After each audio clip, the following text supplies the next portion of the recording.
Good afternoon, all. Good afternoon, ma'am. Good afternoon. Last ക്ലാസ്സിൽ നമ്മൾ ഏത് പോർഷനാണ് ഡിസ്കസ് ചെയ്തെന്ന് ഓർമ്മയുണ്ടോ?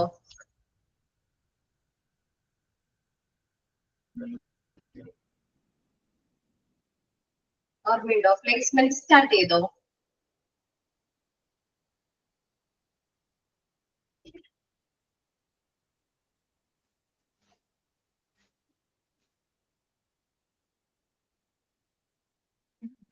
പ്ലേസ്മെന്റ് സ്റ്റാർട്ട് ചെയ്തു. പ്രിൻസിപ്പിൾസ് ഓഫ് പ്ലേസ്മെന്റ് വരെ പറഞ്ഞു നൽകി തോന്നുന്നല്ലേ? ആണോ? പ്രോസസ് ഓഫ് പ്ലേസ്മെന്റ് മിസ് ഇനി എടുക്കാനുള്ളത് എന്താണ് പ്രോസസ്സർ? നോക്കാം. അപ്പൊ പ്ലേസ്മെന്റ് എന്താണ്? റൈറ്റ് പേഴ്സണെ ആ റൈറ്റ് ജോബിലേക്ക് അലോക്കേറ്റ് ചെയ്യുന്ന ഒരു പ്രോസസ്സിനെയാണ് നമ്മൾ എന്ത് പറയുന്നത്? പ്ലേസ്മെന്റ് എന്ന് പറയുന്നത്. അപ്പൊ നമ്മള് ഒരു റൈറ്റ് ആയിട്ടുള്ള എംപ്ലോയിനെ വേണം നമ്മൾ ആ ജോബിലേക്ക് എന്ത് ചെയ്യേണ്ടത്? പ്ലേസ് ചെയ്യേണ്ടത്. Placement is the process of assessment of a particular job to newly appointed employee is the placement. Newly appoint ചെയ്തിരിക്കുന്ന എംപ്ലോയിനെ നമ്മൾ ആ ഒരു ജോബിലേക്ക് അസൈൻ ചെയ്യുന്ന പ്രോസസ്സിനെയാണ് നമ്മൾ പ്ലേസ്മെന്റ് എന്ന് പറഞ്ഞത്. പ്ലേസ്മെന്റ് പ്രിൻസിപ്പിൾസ് നമ്മൾ നോക്കിയിട്ടുണ്ടായിരുന്നു.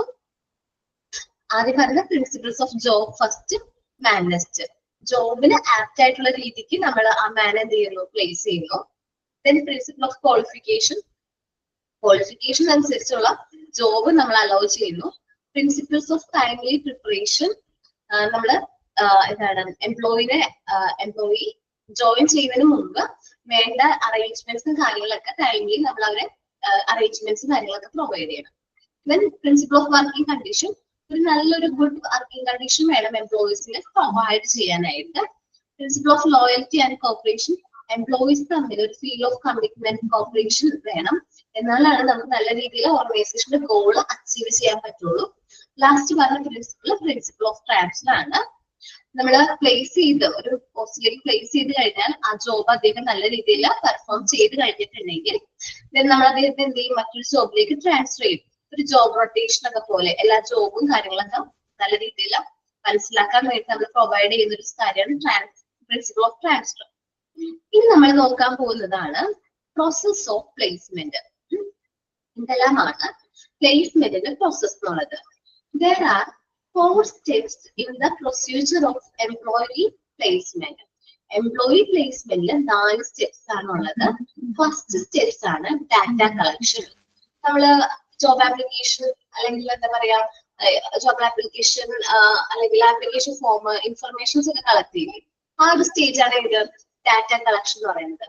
In the employee placement procedure, the first steps to collect data about the employee. നമ്മൾ ഫസ്റ്റ് സ്റ്റെപ്സ് പ്ലേസ്മെന്റിന്റെ ഒരു ഫസ്റ്റ് സ്റ്റെപ്പ് എന്താണ്? ആ എംപ്ലോയിനെ കുറിച്ചിട്ടുള്ള എല്ലാ ഡാറ്റാസും നമ്മൾ എന്ത് ചെയ്യുക? കളക്ട് ചെയ്യുക. ഫോർ ദ പർപ്പസ് ഓഫ്, എന്തിനു വേണ്ടിയിട്ട് നമ്മൾ ഇങ്ങനെ ഡാറ്റാസ് കളക്ട് ചെയ്യുന്നത്? ഓഫ് ഐഡന്റിഫൈങ് ദ ക്വാളിഫിക്കേഷൻ, ആ വ്യക്തിയുടെ ക്വാളിഫിക്കേഷൻ എന്താണ് എന്ന് ഐഡന്റിഫൈ ചെയ്യണം. Skills and ability of the present employee, അദ്ദേഹത്തിന്റെ ക്വാളിഫിക്കേഷൻ എന്താണെന്ന് മനസ്സിലാക്കണം, അദ്ദേഹത്തിന്റെ സ്കില്ല് മനസ്സിലാക്കണം. എബിലിറ്റി ഓഫ് പ്രസന്റ് എംപ്ലോയി, അദ്ദേഹത്തിന്റെ എബിലിറ്റി കഴിവ് എന്താണെന്ന് മനസ്സിലാക്കണം.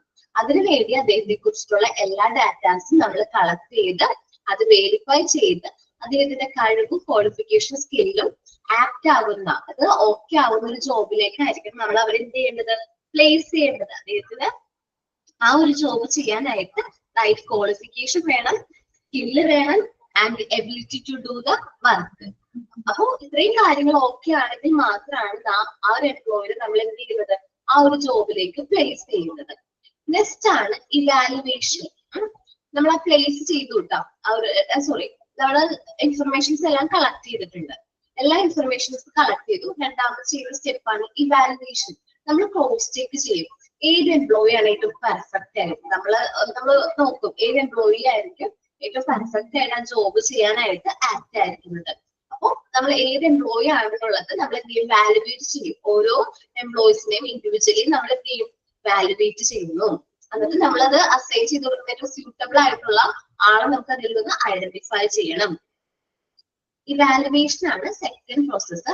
After completing the first step of that collecting employees data, നമ്മൾ first step ആയ employees data collect ചെയ്തതിനു ശേഷം the next step is to evaluate capabilities of the employees in order to analyze the type of the job that best suit the employee.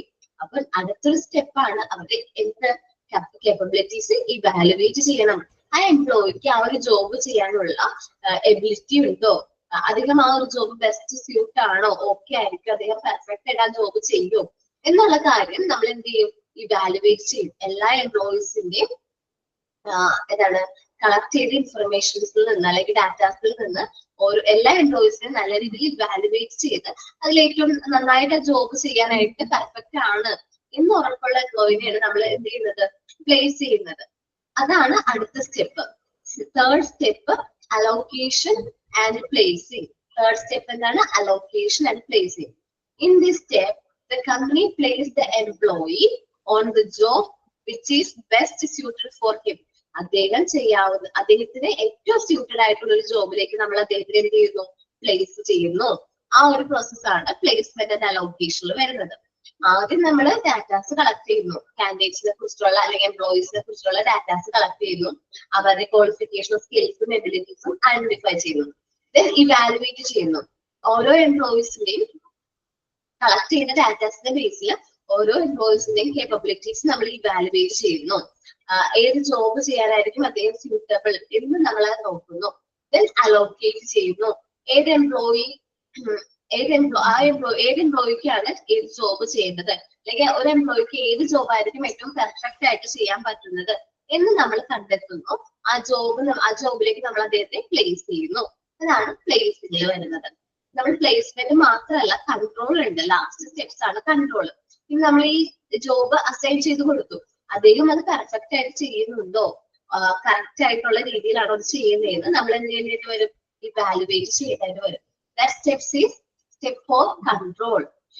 The final step in this procedure is control. നമ്മൾ control ആണ് നമ്മൾ final step ആയിട്ട് വരുന്നത്. Okay, എന്താണ് പ്ലേസ്മെന്റിലെ ഒരു final step ആണ് control. നമ്മൾ ഇനി ഒരു എംപ്ലോയിയെ നമ്മൾ വർക്ക് അസൈൻ ചെയ്ത് കൊടുത്തു, ആ എംപ്ലോയി ആ വർക്ക് ചെയ്യുമ്പോൾ പെർഫെക്റ്റ് ആയിട്ട് അല്ലെങ്കിലോ മിസ്റ്റേക്സ് വരുത്താണെങ്കിലോ നമ്മൾ അവിടെ കൺട്രോൾ ചെയ്യേണ്ടി വരും. അപ്പോ അദ്ദേഹത്തിന് എന്താ പറയുക, റെക്കമെൻഡേഷൻ അല്ലെങ്കിൽ സൂപ്പർവിഷനിലൊക്കെ കാര്യങ്ങൾ പറഞ്ഞു കൊടുക്കേണ്ടി വരും, അല്ലെങ്കിൽ ട്രെയിനിങ് കൊടുക്കേണ്ടി വരും. അപ്പൊ this steps involves measuring and observing the employees performance in that particular job. Control എന്ന് പറയുന്നത് ആ ഒരു ജോബ് പെർഫോം ചെയ്യുമ്പോൾ അദ്ദേഹം എന്തെല്ലാമാണ് അതിൽ ഇൻവോൾവ് ചെയ്യുന്നത്, അത് കറക്റ്റ് ആയിട്ട് ആ ജോബ് അദ്ദേഹം പെർഫോം ചെയ്യുന്നുണ്ടോ എന്നെല്ലാം നമ്മൾ എന്ത് ചെയ്യുന്നു, ഒബ്സർവ് ചെയ്യുന്ന പ്രോസസ്സാണ് എവിടെ വരുന്നത്, കൺട്രോൾ എന്ന് പറയുമ്പോൾ വരുന്നത്. ഓക്കെ, അപ്പൊ നമ്മൾ പറഞ്ഞത് കൺട്രോൾ വരെ പറഞ്ഞത്. പ്രോസസ് ഓഫ് പ്ലേസ്മെന്റ് ആണ് പറഞ്ഞത്. നമുക്ക് പ്ലേസ്മെന്റ് 4 പ്രോസസ്സാണ് ഉള്ളത്. ഫസ്റ്റ് ഡാറ്റ കളക്ഷൻ ആണ്. എംപ്ലോയീസിന്റെ ഇൻഫർമേഷൻസും കാര്യങ്ങളൊക്കെ കളക്ട് ചെയ്യുക, അവരുടെ ക്വാളിഫിക്കേഷൻ, സ്കിൽസ്, എബിലിറ്റീസ് ഒക്കെ നമ്മൾ ഐഡന്റിഫൈ ചെയ്യാം. സെക്കൻഡ് സ്റ്റെപ്പ് ആണ് ഇവാലുവേഷൻ. അവരെ ഇവാലുവേറ്റ് ചെയ്യുക, അവരുടെ വർക്ക് കാര്യങ്ങളൊക്കെ നമ്മൾ എന്ത് ചെയ്യുക, ഇവാലുവേറ്റ് ചെയ്യുക. അവരുടെ ക്വാളിഫിക്കേഷനും സ്കിൽസും എബിലിറ്റീസ് ഒക്കെ ഇവാലുവേറ്റ് ചെയ്ത് ആ ജോബിന് ഏറ്റവും ബെസ്റ്റ് സ്യൂട്ടഡ് കാൻഡിഡേറ്റ്സിനെ കണ്ടെത്തുന്നു. തേർഡ് സ്റ്റെപ്പിലാണ് നമുക്ക് ആ ഒരു ജോബ് അവർക്ക് അസൈൻ ചെയ്ത് കൊടുക്കുന്നത്. ആ ബെസ്റ്റ് സ്യൂട്ടഡ് ആയിട്ടുള്ള കാൻഡിഡേറ്റ്സിന് ആ ജോബ് അസൈൻ ചെയ്ത് കൊടുക്കുന്നത് തേർഡ് സ്റ്റെപ്പ്. ഫോർത്ത് സ്റ്റെപ്പ് ആണ് കൺട്രോൾ. അവരത് വർക്ക് ചെയ്യുന്ന സമയത്ത് എനി മിസ്റ്റേക്സ് വരാൻ ചാൻസ് ഉണ്ട്. സോ അങ്ങനെ എന്തെങ്കിലും മിസ്റ്റേക്ക് വരാണെങ്കിൽ കൺട്രോൾ മെഷേഴ്സ് എടുക്കാം. ദെൻ ബെനിഫിറ്റ്സ് ഓഫ് പ്ലേസ്മെന്റ് ആണ് നമ്മൾ നോക്കുന്നത് കേട്ടോ. ഓക്കെ, നെക്സ്റ്റ് ആണ് ബെനിഫിറ്റ്സ്. ഒരു മിനിറ്റ്, പ്രോസസ് ഓഫ് പ്ലേസ്മെന്റ് ഒന്ന് റീഡ് ചെയ്ത് നോക്കൂ.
എല്ലാവരും റീഡ് ചെയ്തല്ലോ.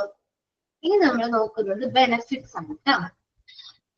The benefits of proper placement as follows. നമ്മൾ പ്രോപ്പർ ആയിട്ട് കറക്റ്റ് ജോബ് കറക്റ്റ് ക്വാളിഫൈഡ് ആയിട്ടുള്ള പേഴ്സണ് അസൈൻ ചെയ്യുകയാണെങ്കിൽ നമ്മൾ റൈസ് ദ എംപ്ലോയീസ് മോറൽ, എംപ്ലോയീസിന്റെ മോറൽ ഇംപ്രൂവ് ചെയ്യാനായിട്ട് പറ്റും. എംപ്ലോയീസിന്റെ കോൺഫിഡൻസ് ഇംപ്രൂവ് ചെയ്യാൻ പറ്റും. എനിക്കിപ്പോ ഒരു ജോബ് നല്ല രീതിയിൽ പെർഫോം ചെയ്യാൻ അറിയാമെന്ന് വിചാരിക്കും. അപ്പൊ ആ ജോബ് എന്നെ അസൈൻ ചെയ്ത് കഴിഞ്ഞാൽ എനിക്ക് പെർഫെക്റ്റ് ആയിട്ട് ചെയ്യാൻ പറ്റും. So that's increase and rise the employee's morale. Correct placement help the employee adapt more easily to the job. അപ്പോ കറക്റ്റ് ആയിട്ടുള്ള എംപ്ലോയിനെയാണ് നമ്മൾ ആ പ്ലേസ്മെന്റ് കൊടുക്കുന്നെങ്കിൽ അദ്ദേഹത്തിന് പെട്ടെന്ന് ആ ഒരു ജോബിലേക്ക് അഡാപ്റ്റ് ആവാനായിട്ട് പറ്റും.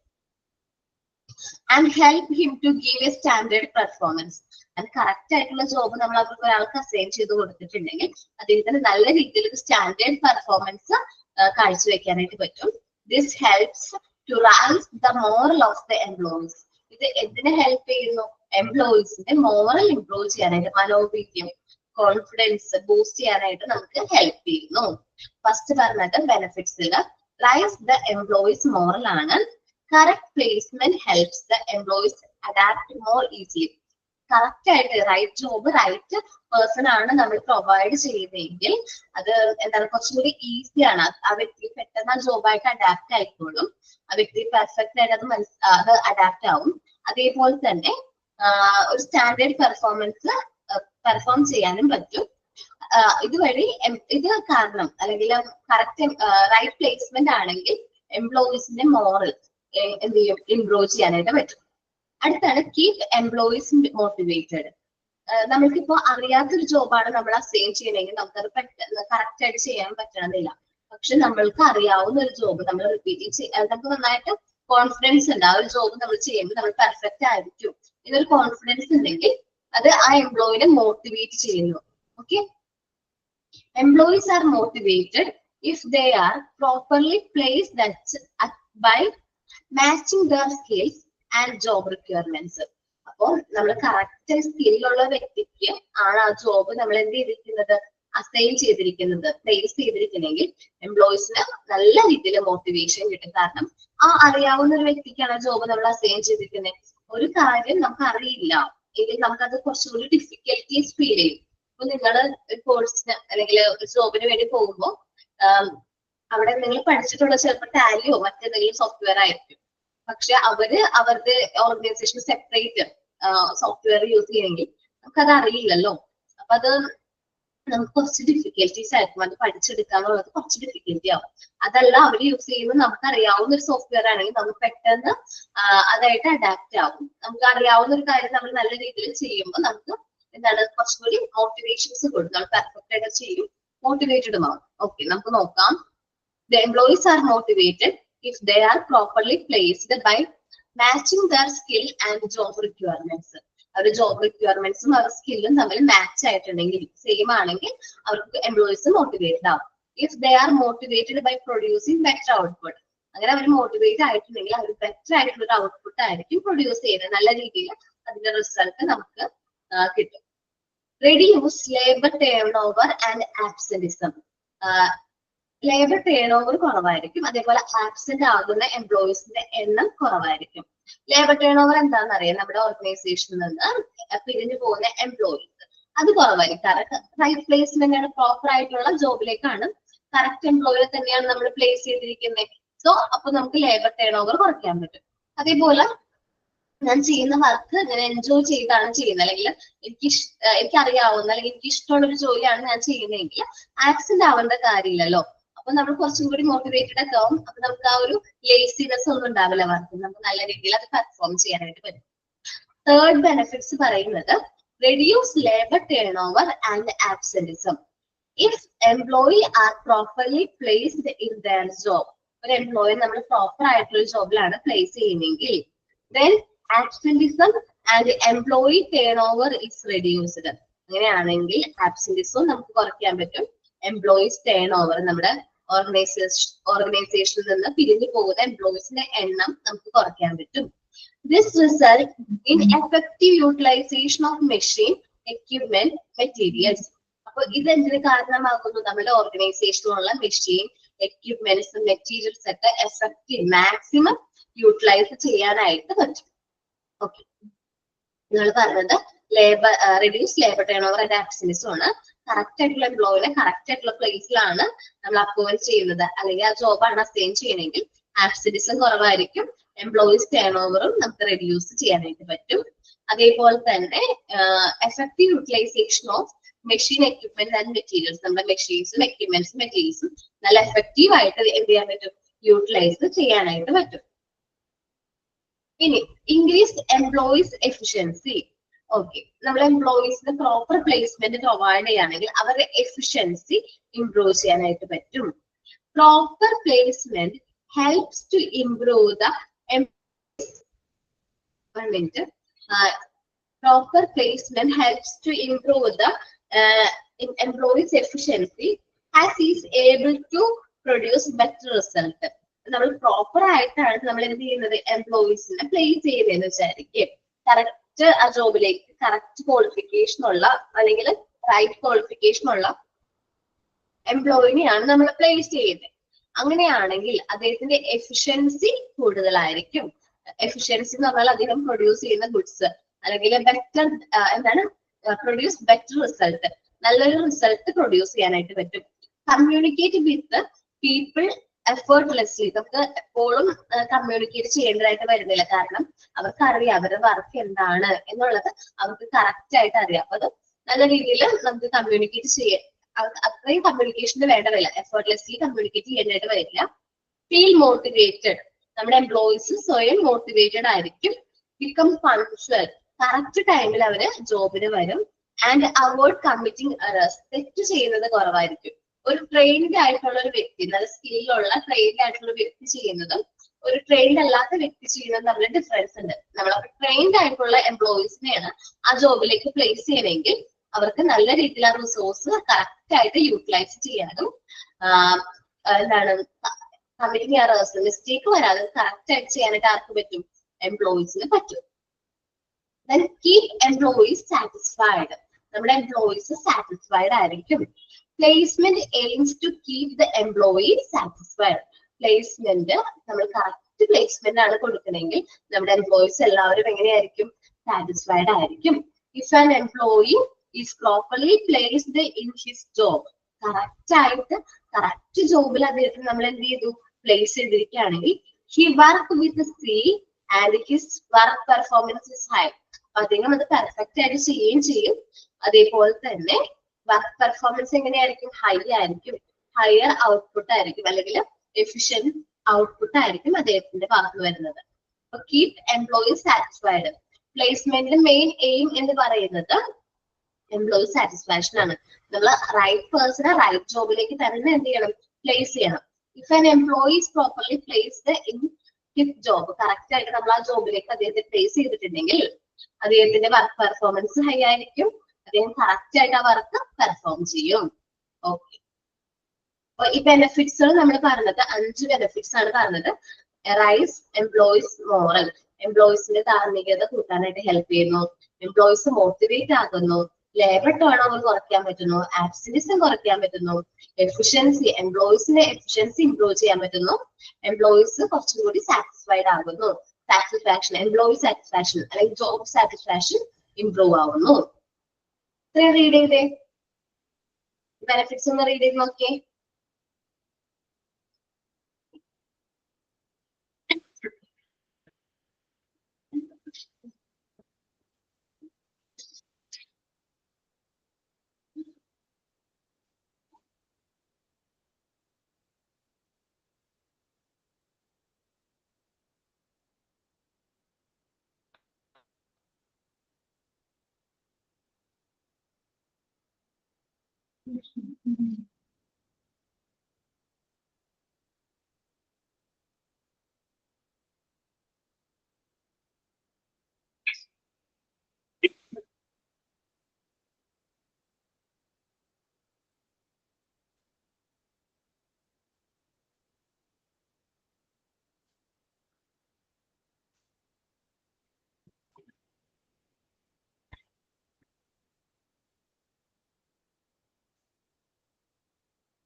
ഓക്കെ, എല്ലാവരും റീഡ് ചെയ്തോ?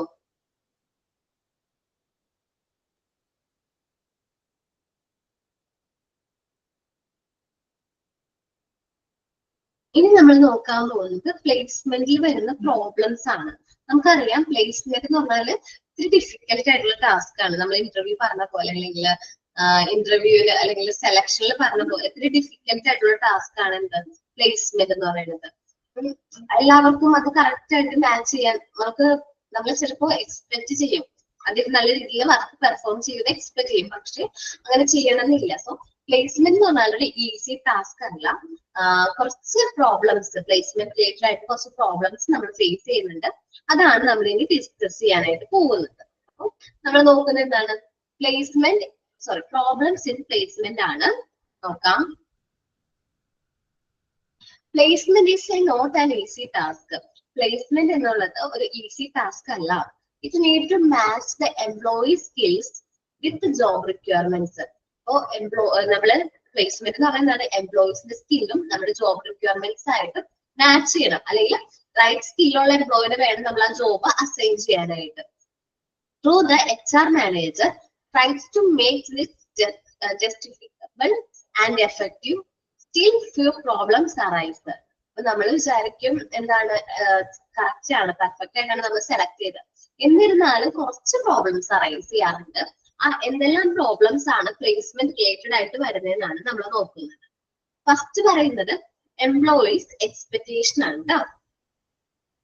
ഫസ്റ്റ് മെയിൻ ആയിട്ടുള്ള എക്സ്പെക്ടേഷൻ എന്താണ്? എംപ്ലോയീസിന്റെ ഒരു എക്സ്പെക്ടേഷൻ ആണ്. നിങ്ങൾക്ക് എല്ലാവർക്കും ഉണ്ടാവും ഈ ഒരു എക്സ്പെക്ടേഷൻ.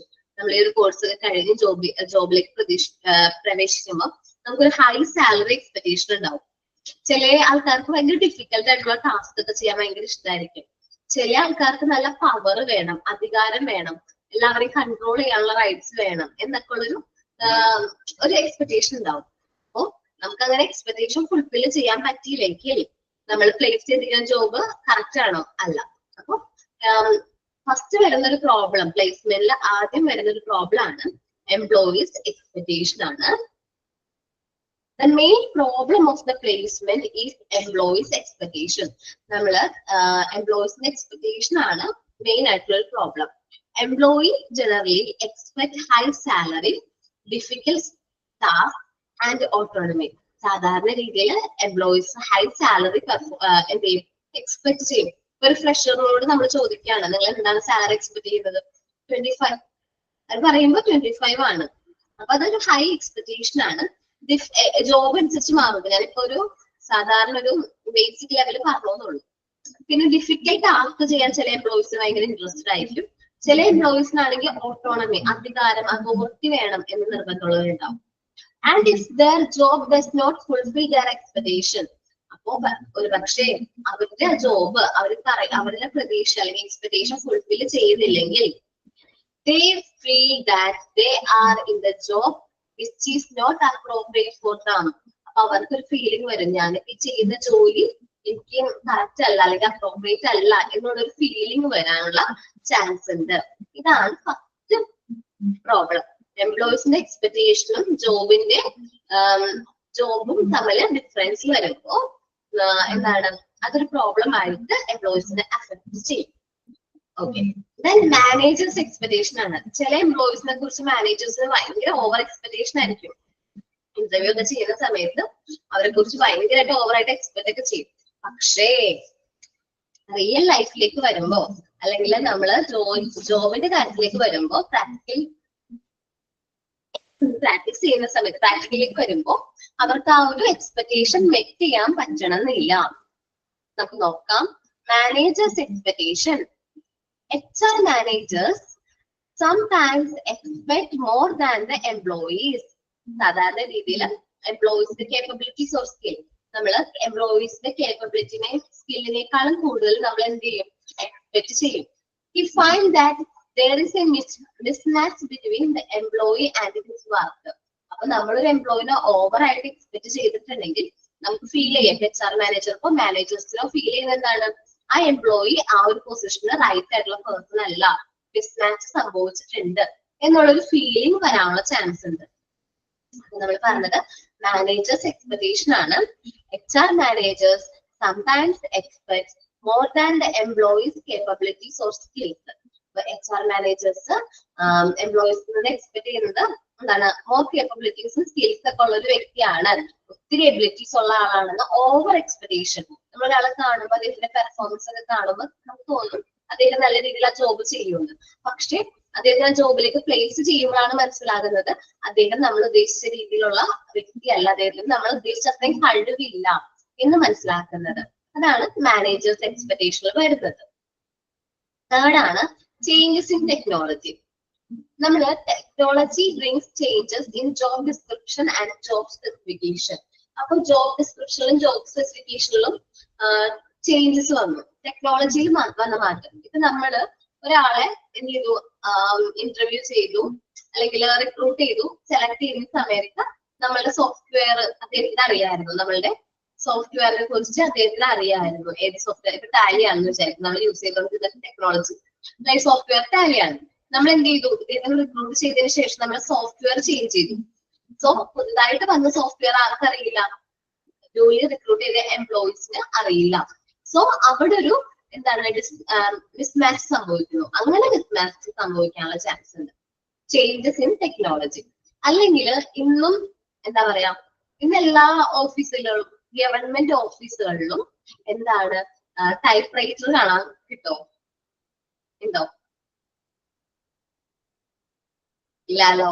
പക്ഷേ ഒന്ന് ആലോചിച്ച് നോക്കി, ഇന്നും നമ്മള് PSC എക്സാമിന്റെ ഇതിൽ നോക്കുമ്പോൾ ടൈപ്പിസ്റ്റ് പോസ്റ്റ്, അതിൽ ടൈപ്പ് റൈറ്റർ ആണ്, അല്ലെങ്കിൽ ടൈപ്പ് റൈറ്റർ ആ ഒരു AO അങ്ങനെ എന്തോ പറയുന്നുണ്ട്. ഇത് വേണം എന്ന് കമ്പൽസറി ആയിട്ട് പറയുന്നുണ്ട്. അപ്പൊ ചേഞ്ചസ് ഇൻ ടെക്നോളജി, നമ്മൾ ടെക്നോളജി ചേഞ്ച് സംഭവിച്ചിട്ടും അപ്ഡേറ്റ് ആവാതെ വരും. അപ്പൊ അങ്ങനെയും ഒരു മിസ്മാച്ച് സംഭവിക്കും. ടൈപ്പിസ്റ്റ് അല്ലെങ്കിൽ ടൈപ്പിംഗ് അറിയുന്ന ആൾക്കാര് തന്നെയായിരിക്കും അവർ എന്ത് ചെയ്യുന്നത്, ജോബിനെ റിക്രൂട്ട് ചെയ്യുന്നത്. പക്ഷെ നമ്മൾ ജോലി ചെയ്യുന്ന സമയമാകുമ്പോൾ നമുക്ക് യൂസ് ചെയ്യുന്ന മെഷീൻ ഏതായിരിക്കും, കമ്പ്യൂട്ടർ ആയിരിക്കും. സോ ടെക്നോളജിക്കൽ ചേഞ്ചസ് എന്ന് പറഞ്ഞു മിസ്മാച്ച് സംഭവിച്ചു. ജോലിയിലും ഇന്റർവ്യൂയിലും അതേപോലെ തന്നെ എക്സാമിനൊക്കെ ചോദിക്കുന്നത് ഒക്കെ എന്തായിരിക്കും, ഈ ടൈപ്പിസ്റ്റ് ടൈപ്പിംഗ് ആയിട്ട് റിലേറ്റ് ചെയ്യുന്നതായിരിക്കും. പിന്നെ കമ്പ്യൂട്ടറും ടൈപ്പ് റൈറ്ററും തമ്മിൽ കുറച്ച് വ്യത്യാസം, കീബോർഡ് നമുക്ക് ടൈപ്പ് ചെയ്യാൻ പറ്റും, അതങ്ങനെ അഡ്ജസ്റ്റ് ആയി പോകുന്നു എന്നുള്ളൂ. ടെക്നോളജിക്കൽ ചേഞ്ചസ് ഓക്കെ ആണ് ഒരു പ്രശ്നമാണ്. Technology bring changes in job description and job specification. ഈ ടെക്നോളജിക്കൽ ചേഞ്ചസ് എന്താണ്, ജോബ് ഡിസ്ക്രിപ്ഷനും ജോബ് സ്പെസിഫിക്കേഷനും എന്ത് ചെയ്യുന്നു, മാറ്റങ്ങൾ വരാൻ കാരണമാകുന്നു. Due to this change this discrepancy result to mismatch between the job and the employees. ഇങ്ങനെ വരുമ്പോൾ ടെക്നോളജിയിൽ വരുന്ന മാറ്റങ്ങൾ കാരണം ആ ഒരു ജോബും എംപ്ലോയിയും തമ്മിൽ മിസ്മാച്ച് സംഭവിക്കുന്നു. ഓക്കെ, ഒന്ന് ഈ 3 പോയിന്റും റീഡ് ചെയ്ത് നോക്കുമോ? പ്രോബ്ലംസ് ഇൻ പ്ലേസ്മെന്റ് മുതൽ ചേഞ്ചസ് ഇൻ ടെക്നോളജി വരെ ഒന്ന് റീഡ് ചെയ്യോ?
റീഡ് ചെയ്ത് നോക്കിയോ? ഫസ്റ്റ് 3 പോയിന്റ്സ്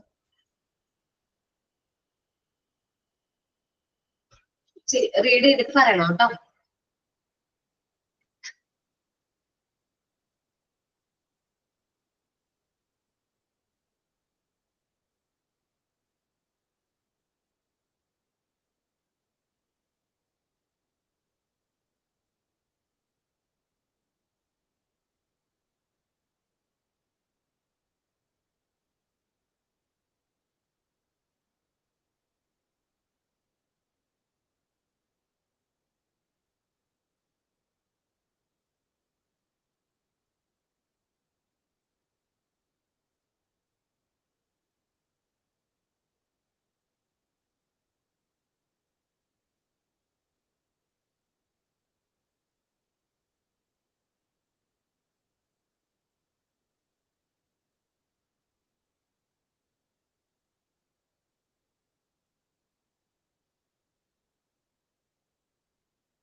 ഓക്കെ കേട്ടോ.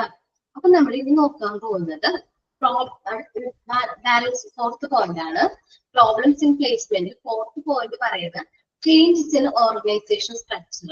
നമ്മളൊരു എംപ്ലോയിനെ റിക്രൂട്ട് ചെയ്തതിന് ശേഷം നമ്മുടെ ഓർഗനൈസേഷൻ സ്ട്രക്ചറിൽ എന്ത് വരുന്നു? മാറ്റം വരുന്നു. മേ ബി മെർജർ, രണ്ട് കമ്പനീസ് ഒരുമിച്ച് ചേരുന്നതിന്റെ ഭാഗമാവാം, അല്ലെങ്കിൽ നമ്മളുടെ കമ്പനീനെ എന്ത് ചെയ്യുന്നു? അക്വയർ ചെയ്യുന്നതിന്റെ ഭാഗമാവാം, അല്ലെങ്കിൽ താഴ്ച വരുന്നു. നമ്മൾ കുറച്ച് എന്താണ് നമ്മുടെ കമ്പനി അത്യാവശ്യം നല്ലൊരു സ്റ്റാൻഡേർഡിൽ പോയിക്കൊണ്ടിരിക്കുകയായിരുന്നു. മേ ബി ലോസ്, നഷ്ടം വരുന്നു, ഡിലയറിങ് കാരണമൊക്കെ നമുക്ക് ഓർഗനൈസേഷൻ സ്ട്രക്ചറിൽ മാറ്റം വരുന്നു. ഇത് കാരണം ഈ ഓർഗനൈസേഷൻ സ്ട്രക്ചറിൽ മാറ്റം വന്നത് കാരണം ആ എംപ്ലോയിയും ജോബും തമ്മിൽ ഡിഫിക്കൽട്ടീസ് അല്ലെങ്കിൽ മിസ്മാച്ച് സംഭവിക്കുന്നു. മേ ബി നമ്മളൊരു ബ്രാഞ്ച് സ്റ്റാർട്ട് ചെയ്യാൻ എന്ത് ചെയ്തിരുന്നു? പ്ലാൻ ചെയ്തിരുന്നു, അല്ലെങ്കിൽ ഒരു ബ്രാഞ്ച് സ്റ്റാർട്ട് ചെയ്യാൻ പ്ലാൻ ചെയ്തിരുന്നു. അതിലേക്ക് ഒരു ബ്രാഞ്ച് മാനേജറെ നമ്മൾ റിക്രൂട്ട് ചെയ്തു. അത് ഇതിന് വേണ്ട ട്രെയിനിങ്ങും കാര്യങ്ങളൊക്കെ പ്രൊവൈഡ് ചെയ്തിട്ടുണ്ട്. ബട്ട് പെട്ടെന്ന് നമുക്ക് ഒരു നഷ്ടം വന്നു. കമ്പനിയാണ്, ലോസും എപ്പോ വേണമെങ്കിൽ സംഭവിക്കാം, നമുക്ക് ഫ്യൂച്ചർ പ്രെഡിക്ട് ചെയ്യാൻ പറ്റില്ലല്ലോ. അങ്ങനെ നമുക്ക് നഷ്ടം വന്നപ്പോ നമ്മൾ ആ ഒരു പ്ലാൻ എന്ത് ചെയ്തു? ഉപേക്ഷിച്ചു. അപ്പോ അങ്ങനെ ഒരു ജോബ് അവിടെ ഇല്ല, ആ ഒരു എംപ്ലോയിയും ആ ജോബ് തമ്മിൽ മിസ്മാച്ച് അങ്ങനെ വരാം. അല്ലെങ്കിൽ എന്താണ്, പുതിയൊരു പ്രൊഡക്റ്റ് നമ്മൾ എന്ത് ചെയ്തു, അല്ലെങ്കിൽ പുതിയൊരു പ്രൊജക്ട് നമ്മൾ പ്ലാൻ ചെയ്യുന്നുണ്ടായിരുന്നു, അതിലേക്ക് ഒരു എംപ്ലോയിനെ നമ്മൾ റിക്രൂട്ട് ചെയ്തിട്ടുണ്ട്. ബട്ട് ആ പ്രൊജക്ട് നമ്മൾ ഉപേക്ഷിച്ചു. അങ്ങനെ വരുമ്പോ ആ എംപ്ലോയിയും ആ ജോബും തമ്മിൽ മിസ്മാച്ച് സംഭവിക്കുന്നു. ഓർഗനൈസേഷൻ സ്ട്രക്ചറിൽ വരുന്ന മാറ്റങ്ങൾ കാരണം നമ്മുടെ ഓർഗനൈസേഷന്റെ എന്താണ് ആ ജോബ് പ്ലേസ്മെന്റിൽ മിസ്മാച്ച് സംഭവിക്കുന്നു. അങ്ങനെ പ്രോബ്ലംസ് വരാറുണ്ട്. നോക്കാം. Changes in organisation structure. Organizational structure and jobs are influenced by business grand strategies such as organizational structure ne influence ചെയ്യുന്ന രീതിയിൽ നമുക്ക് എന്ത് വരുന്നുണ്ട്? മിസ്മാച്ച് സംഭവിക്കുന്നുണ്ട്. such as downsizing, merger. downsizing എന്ന് വെച്ചാൽ താഴ്ചകളാണ്, കമ്പനിയിൽ നഷ്ടം വരിക, ആ ഒരു മീനിങ് ആണ്. മെർജർ എന്ന് പറഞ്ഞാല് രണ്ട് കമ്പനീസ് ഒരുമിച്ച് ജോയിൻ ചെയ്യുന്നു. അക്വിസിഷൻ, നമ്മളൊരു കമ്പനി ടേക്ക് ഓവർ ചെയ്യുന്നു. ഡിലയറിംഗ് etc. These changes result in mismatch between the employee and his job. ഇങ്ങനെ സംഭവിക്കുമ്പോൾ നമ്മൾ ആ എംപ്ലോയി ആ ഒരു ജോബും തമ്മിൽ മിസ്മാച്ച് സംഭവിക്കുന്നു, മാച്ച് ആകുന്നില്ല, അല്ലെങ്കിൽ അവിടെ ഒരു ജോബ് പൊസിഷൻ ഇല്ലാതെ ആകുന്നു. അങ്ങനെ വരുമ്പോൾ അദ്ദേഹത്തിന്റെ ജോബ് നഷ്ടപ്പെടുന്നു, അല്ലെങ്കിൽ ആ ഒരു പ്രോബ്ലം നമ്മൾ അവിടെ ഫേസ് ചെയ്യേണ്ടതായിട്ട് വരുന്നു. അപ്പൊ പറഞ്ഞത് എന്തായിരുന്നു? ചേഞ്ചസ് ഇൻ ഓർഗനൈസേഷൻ സ്ട്രക്ചർ ആണ്. അപ്പോ നമ്മുടെ ഓർഗനൈസേഷന്റെ സ്ട്രക്ചറിൽ വരുന്ന മാറ്റങ്ങൾ നമ്മളുടെ പ്ലേസ്മെന്റിനെ ഇൻഫ്ലുവൻസ് ചെയ്യുന്നുണ്ട്. എക്സാമ്പിൾ പറഞ്ഞത് താഴ്ചകൾ, മെർജേഴ്സ്, അക്വസിഷൻ, ഡിലയറിംഗ്. ഡിലയറിംഗ് എന്ന് വെച്ചിട്ടുണ്ടെങ്കിൽ കാലതാമസം വരുന്നു. മേ ബി നമ്മൾ ഈ മാസം സ്റ്റാർട്ട് ചെയ്യാമെന്ന് വിചാരിച്ച ഒരു പ്രൊജക്ട് 2 months കൂടി പോസ്റ്റ്പോൺ ചെയ്തു. അങ്ങനെ വരുമ്പോഴും ആ 2 months നമുക്ക് ആ ഒരു എംപ്ലോയിക്ക് അവിടെ ജോബ് ഒന്നും ഇല്ലാതെ ആവാണ്. അങ്ങനെ വരുമ്പോഴും ഡിഫിക്കൽട്ടീസ് വരുന്നുണ്ട്. These changes result in mismatch between the employees and his job. ഈ ചേഞ്ചസ് എന്തിന് കാരണമാകുന്നു? മിസ്മാച്ച് സംഭവിക്കാൻ കാരണമാകുന്നു. ജോബും എംപ്ലോയിയും തമ്മിൽ മിസ്മാച്ച് സംഭവിക്കാൻ കാരണമാകുന്നു. ഇനി സോഷ്യൽ ആൻഡ് സൈക്കോളജിക്കൽ ഫാക്ടേഴ്സ് ആണ്. Mismatch between is also due to, ഇതേപോലത്തെ മിസ്മാച്ചുകൾ എപ്പോൾ സംഭവിക്കാം? സോഷ്യലി സംഭവിക്കാം. നമ്മൾ സോഷ്യൽ എന്താണ് കൺസെപ്റ്റുകൾ അല്ലെങ്കിൽ നമ്മളുടെ സൊസൈറ്റി റിലേറ്റഡ് ആയിട്ടുള്ള കാര്യങ്ങൾ, കൾച്ചർ തമ്മിൽ വ്യത്യാസങ്ങൾ വരും, അപ്പോഴും മിസ്മാച്ച് സംഭവിക്കും. Psychological factors physiological factors involve in team work or group formations.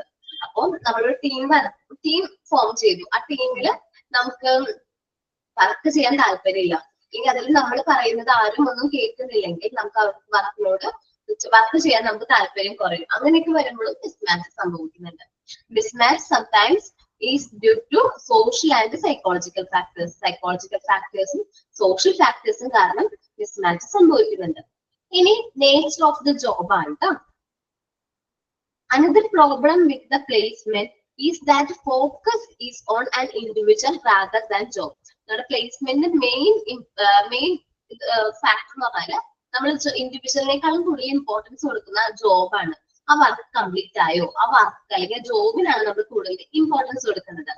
More often the individual does not work without the influence of others. അങ്ങനെ വരുമ്പോൾ ഇൻഡിവിജ്വൽസ് എന്ത് ചെയ്യില്ല, അവർക്ക് അസൈൻ ചെയ്യാത്ത ജോബുകളൊന്നും ചെയ്യില്ല. അല്ലെങ്കിൽ ഒരാൾ ഇൻഫ്ലുവൻസ് ചെയ്യാണ്ട് ഇന്ന വർക്ക് ഇവിടെ ചെയ്യണം എന്ന് പറയാണ്ട് അദ്ദേഹം എന്ത് ചെയ്യില്ല, ആ വർക്ക് ചെയ്യില്ല. The kind of job will determine whether the employee work with autonomy or is dependent on others. ചിലപ്പോ ആ എംപ്ലോയി എന്താണ് വർക്ക് ഓട്ടോണമി, ഭയങ്കര അധികാരത്തോട് കൂടി വർക്ക് ചെയ്യും, മറ്റുള്ളവരെ കൊണ്ട് വർക്ക് ചെയ്യും. അല്ലെങ്കിൽ ചില എംപ്ലോയീസ് എങ്ങനെയായിരിക്കും, ഡിപ്പെൻഡന്റ് ആയിരിക്കും, എന്ത് കാര്യം നമ്മൾ പറഞ്ഞു കൊടുക്കാതെ ചെയ്യില്ല. ഇപ്പോ ആദ്യം നമ്മൾ പറഞ്ഞിട്ട് കൊടുക്കണം, ഫസ്റ്റ് നമുക്ക് ആ ജോബിനെ കുറിച്ചൊന്നും നമുക്ക് അറിയില്ലല്ലോ, അപ്പൊ നമ്മൾ ട്രെയിനിങ്ങും കാര്യങ്ങളൊക്കെ പ്രൊവൈഡ് ചെയ്യണം. ബട്ട് എൻറ്റയർലി നമ്മൾ പറയാതെ നമ്മൾ എപ്പോഴും നമ്മൾ അവരോട് കാര്യങ്ങൾ എപ്പോഴും പറഞ്ഞുകൊണ്ടിരിക്കണം. ഇന്ന വർക്ക് ചെയ്യും, ഇന്ന വർക്ക് ചെയ്യും, ഈ വർക്ക് ചെയ്തില്ലല്ലോ, ഇന്ന വർക്ക്. അത് കുറച്ച് ഡിഫിക്കൽട്ട് ആണ്. കണ്ട് നമ്മളൊരു ഓർഗനൈസേഷൻ വർക്ക് ചെയ്യുമ്പോൾ നമ്മുടെ വർക്ക് എൻറ്റയർലി നമ്മൾ പെർഫെക്റ്റ് ആയിട്ട് ചെയ്യാനായിട്ട് നോക്കണം. നമുക്ക് അസൈൻ ചെയ്ത വർക്ക് ഫുള്ളി നമ്മൾ എഫിഷ്യന്റ് ആയിട്ട് കറക്റ്റ് ടൈമിൽ നമ്മൾ അത് സബ്മിറ്റ് ചെയ്യണം. ഈ നേച്ചർ ഓഫ് ജോബിന്റെ ബേസിൽ നമ്മൾ ജോബിനെ 3 ക്ലാസിഫൈ ചെയ്തിട്ടുണ്ട് കേട്ടോ. ജോബിനെ 3 ക്ലാസിഫൈ ചെയ്തിട്ടുണ്ട്. ഒന്ന് ഇൻഡിപെൻഡന്റ് ആണ്. ഇൻഡിപെൻഡന്റ് ജോബ് എന്ന് വെച്ചാൽ നമ്മൾ ഇൻഡിപെൻഡന്റ് ആയിട്ട് ആ ജോബ് തന്നെ നമ്മൾ ഇൻഡിവിജ്വലി നമ്മൾ അത് ചെയ്യേണ്ടതായിട്ട് വരും. ആ ജോബ് ചെയ്യേണ്ട ഫുൾ ഉത്തരവാദിത്തം ആർക്കാണ്? നമുക്ക് തന്നെയാണ്. In certain case the jobs R independent. ചില കേസുകളിൽ ജോബ്സ് ഇൻഡിപെൻഡന്റ് ആയിരിക്കും. For example postal service. ഇപ്പൊ പോസ്റ്റൽ സർവീസ് ആണെങ്കിൽ ആ പോസ്റ്റ് ലെറ്റർ കൊടുക്കാന്നുള്ളത് ആരുടെ മാത്രം ഉത്തരവാദിത്തമാണ്? ആ പോസ്റ്റ് വുമൺ അല്ലെങ്കിൽ പോസ്റ്റ്മാന്റെ മാത്രം ഉത്തരവാദിത്തമാണ്.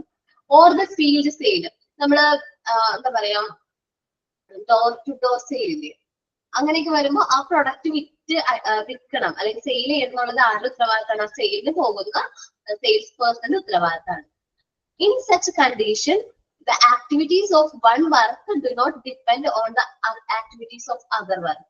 അപ്പോ ഇവിടെ ആക്ടിവിറ്റീസ് തമ്മിൽ ഇന്റർകണക്ഷൻ ഇല്ല. എന്റെ വർക്ക് ഞാൻ നല്ല രീതിയിൽ കംപ്ലീറ്റ് ചെയ്താൽ മതി, എന്റെ വർക്ക് മറ്റൊരു വർക്കായിട്ട് ഡിപ്പെൻഡന്റ് അല്ല, നോട്ട് ഡിപ്പെൻഡന്റ് ആണ്.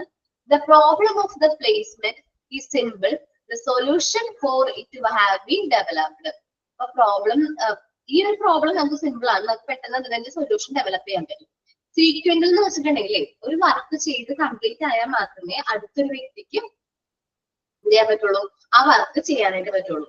എന്റെ വർക്ക് മറ്റൊരു വ്യക്തിയുടെ വർക്കിനെ ഡിപ്പെൻഡ് ചെയ്യുന്നുണ്ട്. അല്ലെങ്കിൽ ഒരു ആള് എനിക്ക് ഫയൽ തന്ന് അതൊന്ന് ക്രോസ് ചെക്ക് ചെയ്ത് മാത്രം, അല്ലെങ്കിൽ അയാളെ വർക്ക് ചെയ്ത് കംപ്ലീറ്റ് ചെയ്താലേ എനിക്ക് എന്ത് ചെയ്യാൻ പറ്റുള്ളൂ, ക്രോസ് ചെക്ക് ചെയ്യാനായിട്ട് പറ്റുള്ളൂ. അങ്ങനെ വരുമ്പോൾ നമുക്ക് സീക്വൻറ്റിൽ ജോബ് ഒക്കെ വരുമ്പോൾ നമുക്ക് ഡിഫിക്കൽട്ടീസ് വരും. ആ വ്യക്തി കറക്റ്റ് ആയിട്ട് വർക്ക് ചെയ്തില്ലെങ്കിൽ എന്റെ വർക്കിലും അത് അഫക്ട് ചെയ്യും.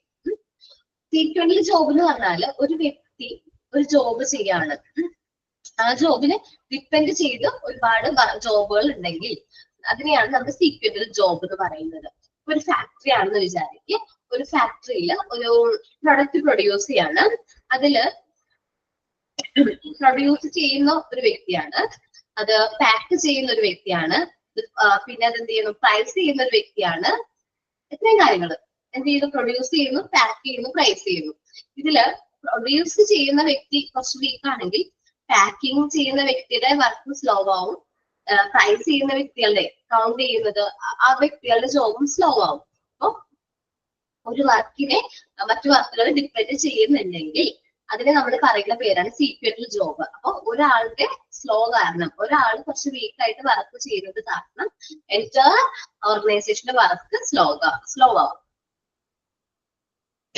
In this category, a worker depends on others' work to do his job. അപ്പോ ഒരു വ്യക്തി മറ്റുള്ളവരുടെ വർക്ക് ചെയ്യാൻ വേണ്ടി മറ്റു വർക്ക് ചെയ്യുന്നത് ഡിപ്പെൻഡ് ആണ്. Assembly line are the best example for sequent job. Assembly ലൈനിലെ ഏതെങ്കിലും ഒരു പ്രൊഡക്റ്റ് അസംബ്ലിങ് ചെയ്യൂലേ, അങ്ങനെ വരുമ്പോ നമ്മൾ എന്താണ്, ആ ഓരോ പ്രൊഡക്റ്റിന്റെ സ്റ്റേജസ് വളരെ ഇമ്പോർട്ടന്റ് ആണ്. ഞാൻ ജസ്റ്റ് ഒരു എക്സാമ്പിൾ പറയാണ്. നമ്മള് ചപ്പാത്തി മാനുഫാക്ചറിങ് മെഷീനില്ലേ, നിങ്ങൾ ചിലപ്പോ എന്താ പറയാ സോഷ്യൽ മീഡിയസിലൊക്കെ കണ്ടിട്ടുണ്ടാവും. ഇപ്പൊ കുറച്ചുകൂടി എന്താ പറയാ ട്രെൻഡ് ആയിട്ട് വരുന്ന ഒരു മെഷീനാണ് എന്ത്, ചപ്പാത്തി മെഷീൻ. ഒരാള് എന്ത് ചെയ്യുന്നു, ഒരു മെഷീനിലേക്ക് റൈസും വാട്ടറും എന്ത് ചെയ്യുന്നു, ഒരാള് അതിന്റെ റൈസ് അല്ലല്ലോ ഗോതമ്പ് പൊടി ഫ്ലോർ ഇട്ട് കൊടുക്കുന്നു. മറ്റൊരാള് എന്ത് ചെയ്യുന്നു, പ്രോപ്പർ ആയിട്ട് വാട്ടർ കൊടുക്കുന്നു. വേറൊരാള് ഓയിൽ കറക്റ്റ് ആയിട്ട് മെഷർ ചെയ്ത് കൊടുക്കുന്നു. നെക്സ്റ്റ് ഒരു വ്യക്തി എന്ത് ചെയ്യുന്നു, കറക്റ്റ് ആയിട്ട് സോൾട്ടും കാര്യങ്ങളും ഇടുന്നു. ഇത് പിന്നെ എന്താ പോകുന്നത്, നെക്സ്റ്റ് എന്ന് പറയുന്നത് മിക്സ് ചെയ്യുന്നു. ഒരാള് ഒരു മെഷീനിലൂടെ കടന്നു പോകുമ്പോൾ അത് മിക്സ് ആകുന്നു. അപ്പൊ അദ്ദേഹമാണ് മിക്സിങ് കാര്യങ്ങളൊക്കെ നോക്കുന്നത്. സെക്കൻഡ് ആള് അത് എന്ത് ചെയ്യുന്നു, മിക്സ് ചെയ്ത് കഴിഞ്ഞാല് അത് ബോൾസ് ആക്കുന്നു. അത് കറക്റ്റ് ആയിട്ട് പോകുന്നുണ്ട്, അതിന്റെ സൈസ് ഒക്കെ ഓക്കെ ആണ് എന്ന് മെഷർ ചെയ്യുന്ന ഒരാള്. നെക്സ്റ്റ് വ്യക്തി അതെന്ത് ചെയ്യുന്നു, കറക്റ്റ് അതിന്റെ പ്രസ് ചെയ്യുന്ന ആ ഒരു സെഷനിലാണ്. പ്രസ്സിങ്ങും കാര്യങ്ങളൊക്കെ കറക്റ്റ് ആണോ, ഇനി എന്തെങ്കിലും ഡിഫക്ട്സ് ഉള്ളതാണെങ്കിൽ അത് ചേഞ്ച് ചെയ്യുന്നു, ഡിഫക്ട്സ് ഉള്ളത് ചെക്ക് ചെയ്യുന്നു. അപ്പൊ ഇങ്ങനെയാണ് ആ മെഷീൻസിന്റെ വർക്കിംഗ് എന്ന് പറയുന്നത്. പക്ഷേ ഇതിൽ ഒരു വ്യക്തി നമ്മുടെ ഗോതമ്പിന്റെ വീറ്റ് ഫ്ലോർ ഇടുന്നുണ്ടല്ലോ, അതുകൂടാണ്ട് ഒരു വ്യക്തി എന്ത് ചെയ്യുന്നുണ്ട്, വാട്ടർ ഒഴിക്കുന്നുണ്ട്. കറക്റ്റ് ആയിട്ട് ഈ വ്യക്തി വാട്ടർ ഒഴിച്ചില്ലെങ്കിൽ ഈ എൻറ്റയർ പ്രോസസ്സിനെ അത് എഫക്ട് ചെയ്യൂലേ, ഇല്ലേ? അതാണ് സീക്വന്റൽ ജോബ്. ഒരു വർക്ക് മറ്റു വർക്കിനെ ഡിപ്പെൻഡ് ചെയ്തിട്ടാണെങ്കിൽ സീക്വന്റൽ ജോബിൽ ഒരു വ്യക്തിയുടെ അനാസ്ഥ അല്ലെങ്കിൽ ഒരു വ്യക്തി ചെയ്യുന്ന വർക്കിൽ സ്ലോ ആയി കഴിഞ്ഞാൽ അദ്ദേഹം കറക്റ്റ് ആയിട്ട് ചെയ്തില്ലെങ്കിൽ നമ്മുടെ എൻറ്റയർ വർക്കിനെ അത് എന്ത് ചെയ്യും, അഫക്ട് ചെയ്യും. ദാറ്റ്സ് സീക്വന്റൽ ജോബ് എന്ന് പറയുന്നത്. അടുത്താണ് pooled. High independent is present among the activity when the jobs are pooled. Pooled jobs ആണെങ്കിൽ നല്ല ഫുൾ ഇൻഡിപെൻഡൻസ്, ഫുൾ ഫ്രീഡം ഉണ്ടാവും. The end result is the joint effort of all workers. എല്ലാ വർക്കേഴ്സിന്റെയും കൂടി ഒരു joint എഫേർട്ടിന്റെ ഭാഗമായിരിക്കും നമ്മുടെ എൻഡ് റിസൾട്ട് എന്ന് പറയുന്നത്. ഇവിടെ നമ്മൾ ടീം വർക്ക് വളരെ ഇമ്പോർട്ടന്റ് ആണ്. പൂൾഡ് ജോബ്സിൽ ടീം വർക്ക് ഒരു വ്യക്തി ചെയ്തു എന്നല്ല ജോബിനെ കുറിച്ച് പറയുമ്പോൾ നമ്മൾ എല്ലാവരും കൂടി അത് നേടിയെടുത്തു. നമ്മുടെ ടീം വർക്കാണ് അവിടെ വരുന്ന മെയിൻ ആയിട്ട് ഇമ്പോർട്ടന്റ് ആയിട്ടുള്ള factor. Team work matter a lot in such jobs. Team work വളരെ ഇമ്പോർട്ടന്റ് ആണ്. ഏതൊരു ജോബിലും ടീം വർക്ക് വളരെ ഇമ്പോർട്ടന്റ് ആണ്. Examples of the pooled jobs are project team. Project work ഒക്കെ ചെയ്യില്ല, നമ്മള് ഒരു പ്രോജക്ട് പ്രസന്റ് ചെയ്യാൻ, പ്രോജക്ട് തയ്യാറാക്കുമ്പോൾ നമ്മൾ ടീമായിട്ടായിരിക്കും നമ്മൾ എന്ത് ചെയ്യുന്നത്, തയ്യാറാക്കുന്നത്. ആ ഒരു ടീം വർക്കാണ് നമുക്ക് അവിടെ മനസ്സിലാക്കുന്നത്. Temporary task jobs. ടെമ്പററി നമ്മളൊരു ഗ്രൂപ്പായിട്ട് നമുക്ക് ടാസ്ക് തരാണ്, അത് അസൈൻ ചെയ്യുന്നു. Assembling team,